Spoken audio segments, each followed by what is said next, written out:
Di setiap sudut kota dan tepi jalan, sampah menjadi cermin gaya hidup manusia.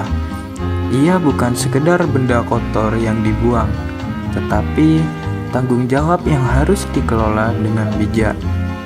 Di tangan kreatif, sampah bisa berubah menjadi sesuatu yang berguna berupa seni, energi, bahkan sumber kehidupan bagi bumi.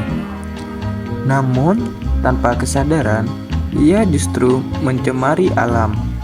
Karena itu, mari melihat sampah sebagai awal perubahan dengan memilah, mengurangi, dan mengolah.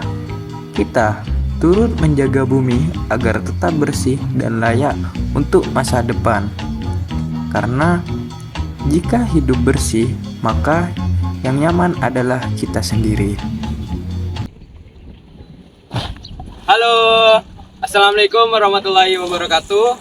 Kami di sini akan naravlog yang dimana judul naravlog kami itu adalah keindahan yang tertimbun oleh sampah. Nah, sebelum kita memasuki ke naravlog kami, izinkan kami memperkenalkan diri. Sebelum itu, perkenalkan, nama saya Muhammad Robeto Tutama dengan NIM 09. Perkenalkan, saya Fania Hardika Putri Valencia, NIM 22. Perkenalkan, saya Tata Octavia, NIM 38. Perkenalkan, nama saya Sufanya Octaviana Putri, NIM 008. Perkenalkan, nama saya Nadifah Heliati dengan NIM 24. Perkenalkan, nama saya Matuji Probo, NIM 2010.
Forgive my northern attitude. Oh, I was raised out in the cold.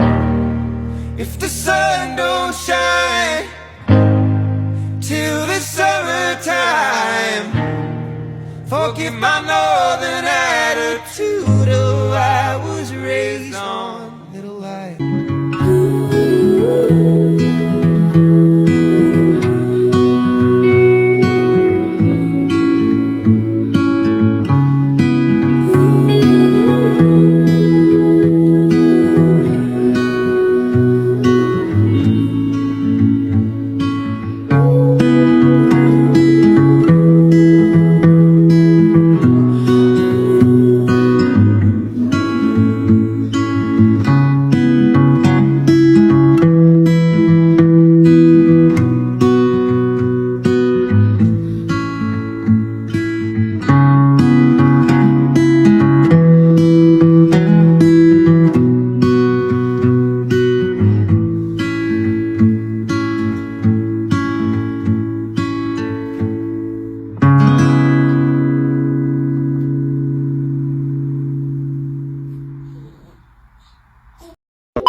Halo teman-teman. Nah, jadi di sini kami berada di pelabuhan penyeberangan Kamal Timur. Nah, yang dimana ini bertempatan di Kamal, Kecamatan Bangkalan. Nah, di sini sebenarnya lautnya itu indah. Cuman ada minusnya yaitu satu. Ikut sini aku, ikut sini. Nah, minusnya itu ini teman-teman, yaitu limbah sampah. Nah, di sini itu sebenarnya indah banget akan lautannya. Lihat sih sebentar. Nah, di sini tuh terdapat kota-kota yang kelihatan, yang dimana itu terdapat kota Gresik dan kota Surabaya yang kelihatan dari sini. Nah, di sini itu sampahnya itu banyak. Terdapat ada sampah limbah, yang dimana sampahnya itu seperti botol, pampers, juga kayu-kayu. Nah, dari lewatnya video ini, kami akan mengajak seluruh masyarakat yang berada di sini maupun di luar sana untuk menjaga kebersihan lingkungan. Yang dimana kebersihan lingkungan itu bukan tanggung jawab atas petugas kebersihan, namun juga tanggung jawab atas diri sendiri. Jadi seperti itu teman-teman. Teman-teman lihat di belakang saya inilah kondisi sebenarnya di Pelabuhan Kamal Bangkalan. Di sepanjang tepi laut bisa kita temukan banyak sekali sampah plastik, bungkus makanan, dan sisa botol minum. Beberapa tumpukan sampah bahkan sudah mulai menumpuk di antara batu-batu pemecah ombak. Kadang ada juga sampah yang tersangkut di jaring para nelayan, membuat hasil tangkapan mereka berkurang. Bau tak sedap mulai terasa saat siang hari, terutama kalau air laut surut dan sampahnya terlihat semua. Sebagian besar sampah ini berasal dari aktivitas masyarakat sekitar dan penumpang kapal yang datang dan pergi setiap hari. Kurangnya tempat sampah membuat sebagian orang memilih cara cepat membuang sampah langsung ke laut. Padahal air tidak bisa menyapu bersih begitu saja. Sampah-sampah itu justru akan membawa arus dan kembali lagi ke tepian laut. Kalau dibiarkan, bukan hanya laut saja yang kotor, tapi juga bisa berdampak ke kehidupan ekonomi masyarakat sekitar, terutama para nelayan. Nah, teman-teman, kalau kita bicara soal penyebab banyaknya sampah di sekitar laut, masalah utama terletak pada kebiasaan manusia maupun di sekitar lautnya. Serta banyak orang yang belum sadar bahwa hal sekecil apapun membuang sampah di sekitar laut pasti akan membuat tercemar laut yang semakin buruk. Membuang sampah sembarangan, misal seperti plastik dan botol bekas serta yang lainnya, masih yang berpikiran cuman sampah. Dari sedikitnya sampah pasti akan menumpuk menjadi gunung sampah. Padahal kalau setiap orang berpikir begitu, bayangkan berapa tong sampah yang akan tempat sampah pengelola di sekitaran laut. Selain itu, fasilitas di sekitar pelabuhan juga masih terbatas. Tempat sampah yang ada jumlahnya sedikit dan jarak yang jauh antar titik, tidak ada pemisah antara sampah organik dan sampah anorganik. Pihak pengelola juga masih kesulitan dalam menata sistem pengolahan sampah atau limbah karena pelabuhan ini ramai pengunjung serta banyaknya anak muda yang masih nongkrong di sekitar sini. Faktor lain yang cukup berpengaruh adalah kurangnya sosialisasi atau edukasi lingkungan. Banyak warga yang belum memahami dampak jangka panjang dari pencemaran laut, padahal ini akan berpengaruh juga ke kesehatan dan ekonomi masyarakat sendiri. Nah, kalau kita lihat dari dampaknya, yang pertama itu, kalian bisa lihat plastik-plastik yang ada di sini itu bisa menjadi partikel-partikel kecil seperti partikel seperti ini yang dinamakan mikroplastik. Nah, ini bisa dimakan oleh ikan-ikan yang ada di laut ini. dan menyebabkan ikan yang memakan mikroplastik itu bisa mati atau tidak. Jika ikannya ditangkap manusia dan dikonsumsi, bisa menyebabkan keracunan dan sebagainya.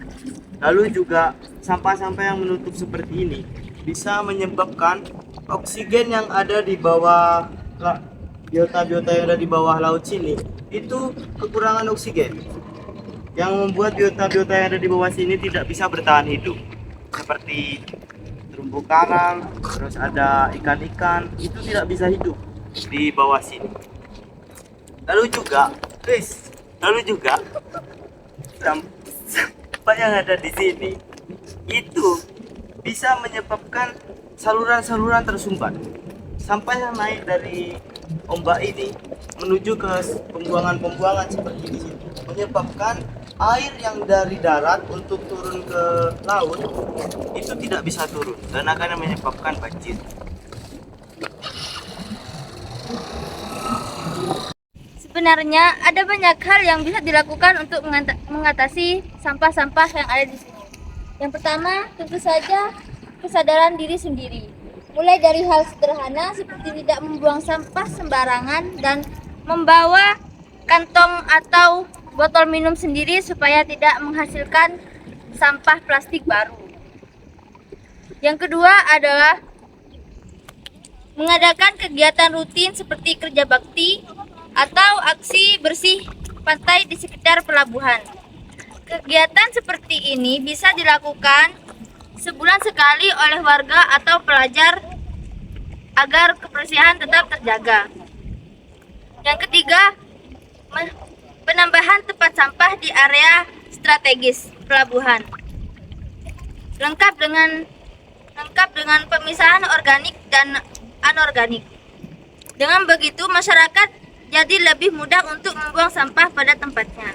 Yang keempat adalah daur ulang sampah plastik bisa dikumpulkan dan juga bisa dijual ke bank sampah atau dijadikan bahan kerajinan seperti pot bunga, tas, atau tempat pensil. Selain itu, pemerintah juga perlu membuat peraturan pertegasan terhadap siapapun yang membuang sampah ke laut supaya ada efek jerah. Dan yang terakhir, edukasi sejak dini. Sekolah-sekolah bisa menanamkan nilai cinta lingkungan melalui kegiatan prakarya, daur ulang atau lomba kebersihan. Kalau semua elemen ikut bergerak, saya yakin pelabuhan ini bisa bersih kembali. Jadi semua teman-teman yang bisa lihat, disimpulkan kalau masalah sampah di Pelabuhan Kamal ini bukan cuma tanggung jawab pemerintah, tapi tanggung jawab kita semua. Kita bisa mulai dari diri sendiri, misalnya membawa botol minuman sendiri biar nggak beli plastik sekali pakai, membuang sampah pada tempatnya, dan ikut aksi bersih lingkungan. Kalau semua warga sadar, pelabuhan ini bisa kembali bersih, lautnya sehat, dan lingkungannya nyaman. Yuk sama-sama kita jaga bumi, karena laut bukan tempat sampah, tapi sumber kehidupan kita. Sekian dari kami, semoga video ini bisa menginspirasi teman-teman semua buat lebih peduli terhadap lingkungan. Terima kasih yang sudah menonton. Nah, teman-teman, dari pengamatan kita di Pelabuhan Timur ini dapat disimpulkan bahwa kerusakan lingkungan yang terjadi di kawasan ini itu sebagian besar karena sampah. Nah, oleh karena itu, perilaku manusia yang kurang peduli terhadap lingkungan ini, banyak yang buang sampah-sampah di tempat ini, termasuk sampah plastik dan limbah-limbah rumah tangga lainnya yang telah mencemari laut, merusak pemandangan dan membunuh biota laut.